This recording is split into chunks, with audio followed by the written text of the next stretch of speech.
inilah momen sejarah bagi kita semua untuk bergerak bersama, untuk bekerja, dan bekerja.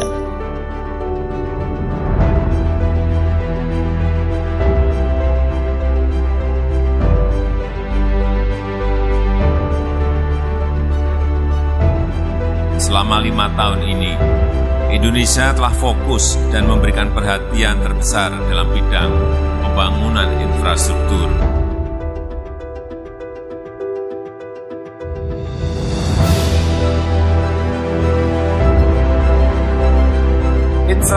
Infrastruktur inilah yang akan membawa kita bisa menang dalam berkompetisi, menang dalam bersaing dengan negara-negara lain.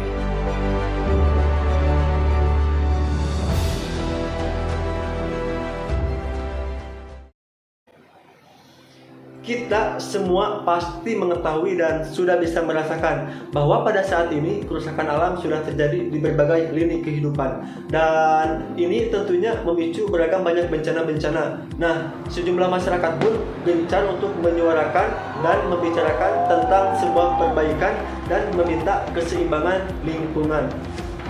Penerapan konsep konstruksi dan menerapkan konsep konstruksi yang ramah lingkungan untuk penyehatan bumi dan penghuninya, yang dimana tanda kutip tidak hanya manusia melainkan ada makhluk-makhluk lainnya, kini menjadi bagian terpenting pada dunia konstruksi dan arsitektur. Satu dari programnya itu adalah Green Building, di mana Green Building ini meliputi pengembangan pembangunan gedung, perkantoran, apartemen, perumahan, rumah, dan lain sebagainya. Nah, sebelumnya apa sih yang dimaksud dengan Green Building itu? Jadi, Green Building itu untuk secara umum adalah perencanaan pembangunan untuk hidup yang lebih baik, yang memenuhi kebutuhan generasi selanjutnya. Khususnya ya yang berkaitan dengan kelestarian alam, lingkungan, terus kesehatan, juga sosialnya. Nah, dulu banyak orang yang mengira bahwa bangunan green building itu adalah bangunan yang porsinya memiliki tanaman hijau yang lebih. Padahal yang disebut dengan bangunan green building itu adalah bangunan yang mempertimbangkan segala hal lainnya. Ya, seperti mempertimbangkan efisiensi penggunaan air, listrik, terus pengelolaan sampah, kesehatan, juga kenyamanan dalam penggunaannya, gitu sih. Nah, secara garis besar, cakupan dari green building itu terbagi menjadi 6 kategori. Yang pertama, tepat guna lahan. Yang kedua, efisiensi dan konservasi energi. Yang ketiga, konservasi air. Yang keempat, sumber dan siklus material. Yang kelima, kesehatan dan ruangan lingkungan. Terus yang terakhir itu manajemen bangunan lingkungan. Tempat guna lahan bertujuan untuk mendorong pembangunan di tempat yang sudah memiliki infrastruktur pendukung lainnya seperti area hijau, aksesibilitas, pengendalian hama, transportasi umum, serta penanganan air di masa hujan. Dan konservasi energi bertujuan untuk mengetahui konsumsi listrik agar dapat melakukan pemantauan dan penghematan listrik, mulai dari pencahayaan, pengkondisian udara, reduksi panas, perangkat hemat energi, serta sumber energi terbaru. Konservasi air. Konservasi air bertujuan untuk memantau dan menghemat penggunaan air, pemanfaatan air hujan, irigasi, dan pengelolaan air limbah. Sumber dan siklus material. Sumber dan siklus material bertujuan untuk mendorong penggunaan material yang bahan baku utamanya berasal dari sumber yang ramah lingkungan, sehingga dapat menghindari kerusakan ekologis atau material bekas dan daur ulang, serta menggunakan material lokal. Kesehatan dan kenyamanan ruang. Kesehatan dan kenyamanan ruang terdiri dari beberapa aspek. Yang pertama, sirkulasi udara yang bersih. Yang kedua, pencahayaan yang alami. Yang ketiga, kenyamanan visual. Yang keempat, meminimalisasi sumber polutan. Yang kelima, tingkat kebisingan. Dan yang terakhir adalah kenyamanan spasial. Manajemen lingkungan bangunan.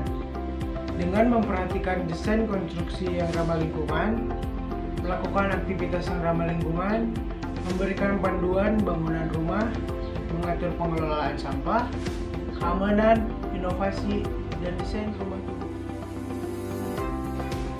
Nah, belakangan ini dapat kita lihat bahwa di Indonesia mulai banyak bermunculan pembangunan perumahan, apartemen, perkantoran yang mengusung konsep green building di dalamnya. Ini merupakan suatu terobosan baru dalam dunia konstruksi dan properti yang sangat menarik. Ya, sebagai salah satu contohnya, bangunan yang menerapkan konsep green building di dalamnya yaitu bangunan Green Office Park 1.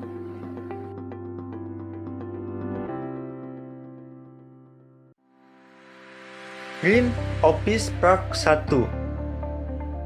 Green Office Park 1 adalah bangunan yang berlokasi di Jalan BSD Raya Sampora, Kecamatan Cisauk, Tangerang, Banten.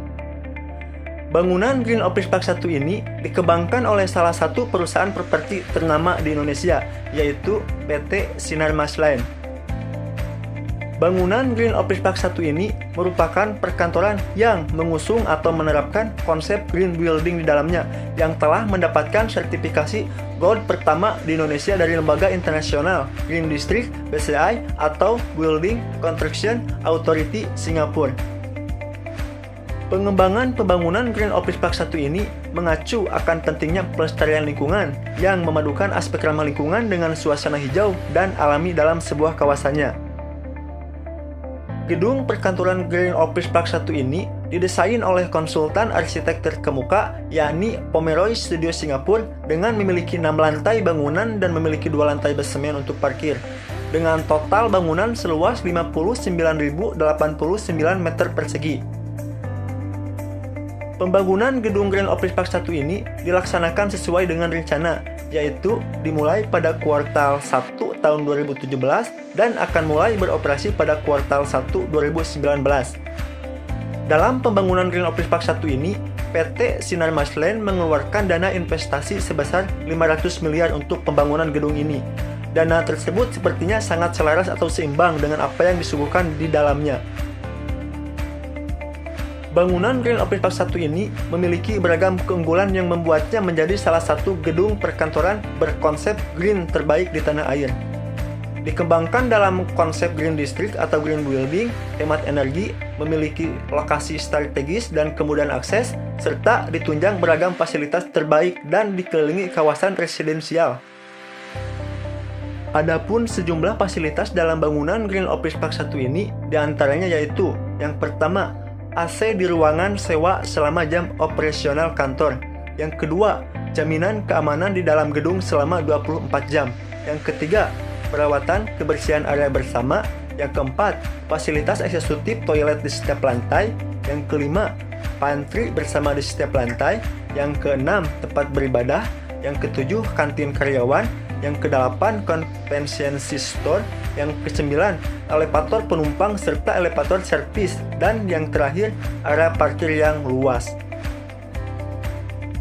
Bangunan Green Office Park 1 ini menerapkan desain atau muka bangunan yang dapat menghematkan penggunaan energi secara pasif, mengurangi radiasi panas matahari, dan microclimate change impact yang masuk ke dalam gedung, serta pengoptimalan dan mengoptimalkan penggunaan cahaya yang alami. Bangunan Green Office Park 1 ini juga menerapkan fitur-fitur ramah lingkungan yang didukung oleh desain, konstruksi, pengelolaan, serta pemeliharaan yang sustainable. Hal ini diwujudkan dalam bentuk konservasi energi melalui natural lighting, penggunaan double glazed low A glass, smart water conservation, serta praktek daur ulang sampah dan limbah yang ramah lingkungan. Kawasan ini juga sangat memperhatikan arsitektur landscape serta pentingnya pelestarian ruang hijau dan penerapan sustainable development. Selanjutnya, Sustainable Development Goal. Dalam proyek pembangunan Green Office Park 1 terbagi dalam 4 tujuan atau misi yang mereka kembangkan. Yang pertama, mereka ingin menjadikan Green Office Park 1 yang terbaik di kelas real estate. Yang kedua, aksi iklim. yang ketiga komunikasi berkelanjutan, dan yang terakhir perlindungan pendidikan. Kegiatan tersebut selaras dengan tujuan pembangunan berkelanjutan yang mengacu pada nomor 1, mengakhiri kemiskinan dalam segala bentuknya yang ada di mana-mana. Yang ketiga, menjamin hidup sehat dan meningkatkan kesejahteraan untuk semua usia.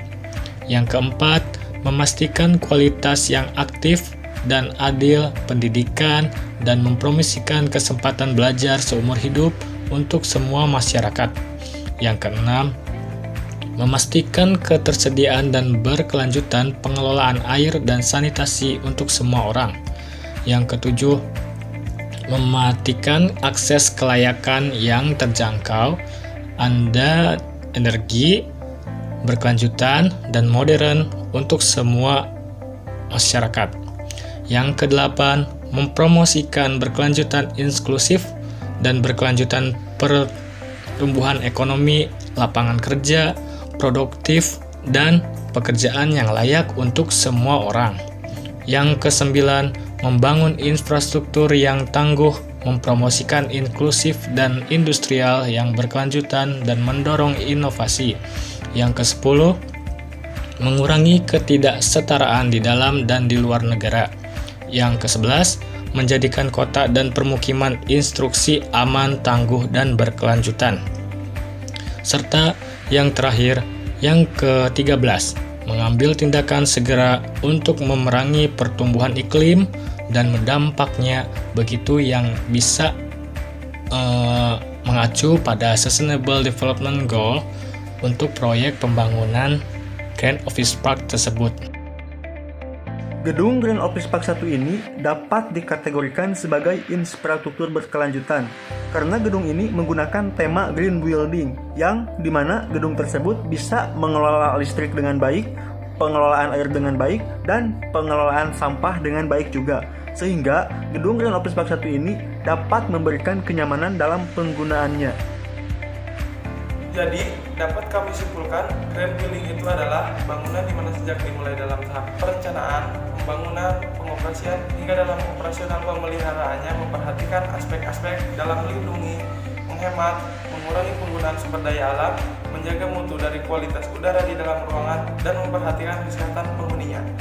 Salah satu contohnya yaitu Grand Office Park 1 yang merupakan fasilitas terbaik dengan fitur-fitur ramah lingkungan yang didukung oleh desain, konstruksi, pengelola, serta pemeliharaan yang sustainable. Kawasan ini juga sangat memperhatikan arsitektur lengkap, serta pemeliharaan pelestarian ruang hijau. Dan dengan adanya penerapan sustainable development akan membuat umur bangunan Grand Office Park 1 ini semakin panjang dan memiliki daya tahan tinggi.